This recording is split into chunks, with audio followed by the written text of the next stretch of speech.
Mais uma vez aqui no Espaço Online, hoje nós estamos falando sobre alergias, que são muito frequentes nesta época do outono e também do inverno que está se aproximando. Quem está aqui conosco é a doutora Fátima Rodrigues Fernandes, ela é pediatra e também é imunoalergista do Hospital Infantil Sabará, aqui de São Paulo. Doutora, nós temos algumas perguntas que já chegaram das ruas, justamente para ajudar a esclarecer ainda mais todas essas questões que já foram colocadas. Vamos à primeira questão? Se um dia vai existir a cura para rinite, porque hoje em dia a gente tem corticoides que dá uma amenizada, mas não cura, né? Ótima pergunta, é o que todos buscamos, né? Lembrando que a rinite é a doença respiratória crônica mais frequente na maioria das populações.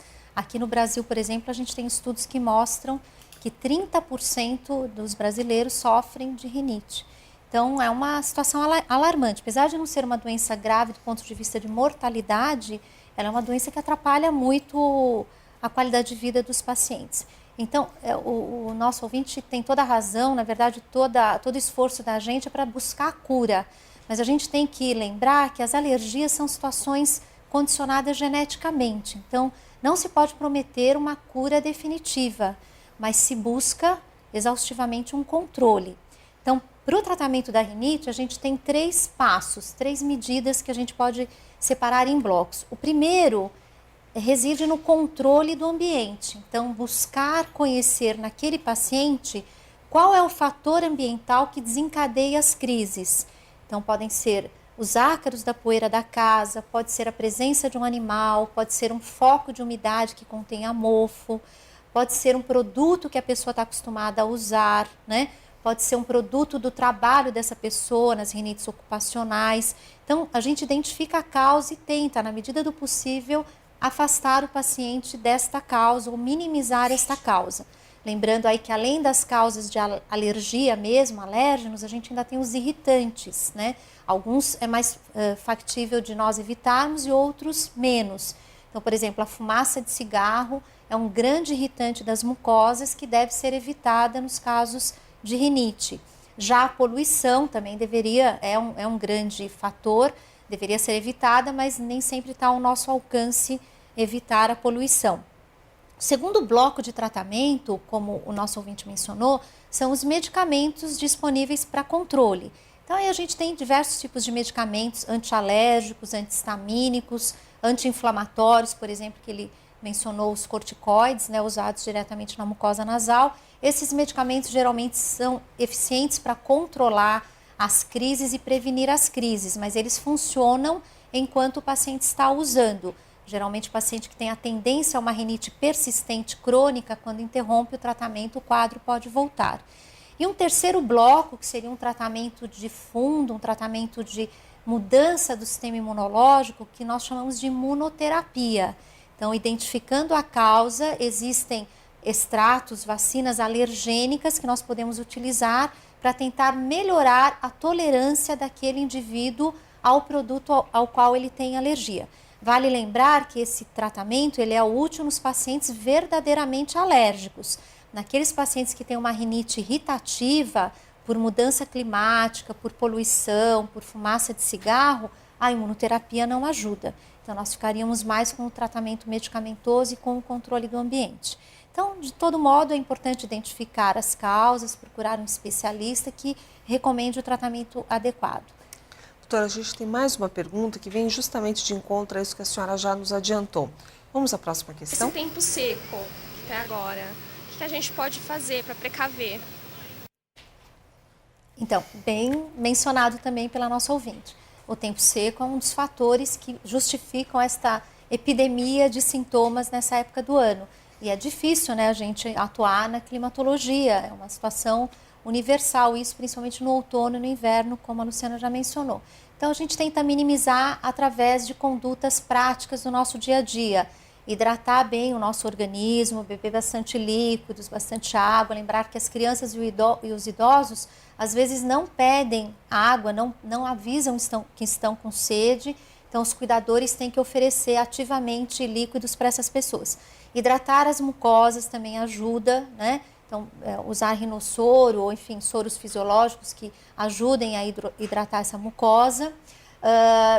permanecer num ambiente o mais limpo possível, mais arejado possível, promover também uma devida insolação do ambiente que a gente frequenta. Nem sempre é fácil, às vezes a gente mora em prédios, em locais que o sol não bate, mas na casa dos pacientes alérgicos, sobretudo, é importante que as roupas sejam colocadas ao sol, que uma roupa que você tire do armário para usar agora no outono, no inverno, seja lavada previamente, porque ela ficou guardada há muito tempo, ela vai estar com cheiro, às vezes até com umidade, então é importante lavar antes de usar os cobertores, o edredom, né, da cama. Todas essas medidas ajudam a minimizar a exposição a alérgenos e melhorar as condições das nossas mucosas.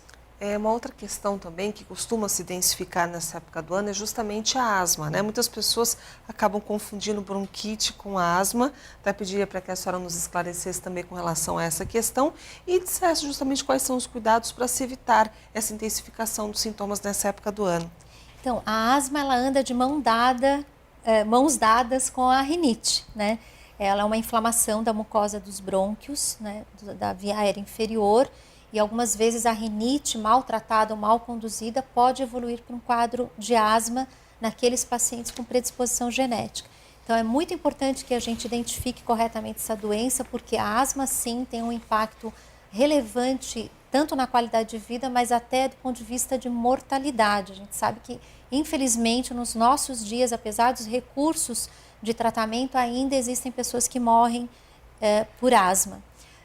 E a asma, na verdade, ela é diferente da bronquite. Na asma, a gente tem uma inflamação dos brônquios, como ocorre na bronquite. Mas, em geral, o leigo, Luciana, ele tende a chamar de bronquite o quadro pulmonar, que muitas vezes é uma asma, por receio do estigma, né, do mito de que a asma seria uma doença mais grave. A bronquite nada mais é do que uma inflamação dos brônquios que pode ser pontual. Então, uma virose que nós tenhamos, uma gripe, ou mesmo o tabagista que inala fumaça de cigarro, ele pode ter uma bronquite. Mas a asma é uma doença mais persistente, as crises tendem a se repetir. Existe, na maioria dos casos, um fundo alérgico que precisa ser conhecido para que se evitem as causas, né, os alérgenos que causam mal para o paciente. Então, não há que se perder esse mito de não considerar o quadro de asma, porque a asma, por sua vez, também pode ser leve, moderada ou grave, dependendo do organismo da pessoa. Então, o importante é que ela reconheça os sintomas da asma, que são aquela tosse, opressão no peito, dificuldade para atividades físicas. Então, muitas vezes é aquela criança que começa a correr ou joga um tempinho ali de futebol e começa com aquela tosse seca, aquele cansaço, né? Às vezes os próprios pais ouvem aquele chiado no peito, sibilos, que o médico chama de sibilos, o leigo pode interpretar, pode já conhecer como chiado, né? Então, esses quadros de repetição que prejudicam as crianças, que são as mais acometidas, mas também muitos adultos, têm que ser tratados. E é importante lembrar que, embora ela possa ter um controle e tudo, se nós não fizermos o tratamento adequado, ela pode deixar sequelas pulmonares.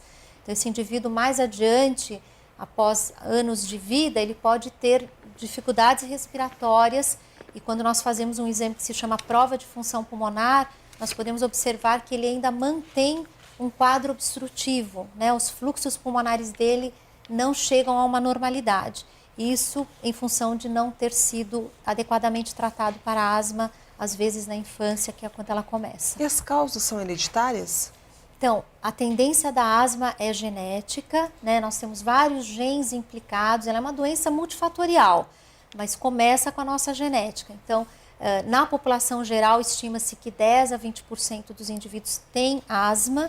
Se nós pegarmos pacientes que têm um dos progenitores também asmático, esta porcentagem já duplica para cerca de 40%.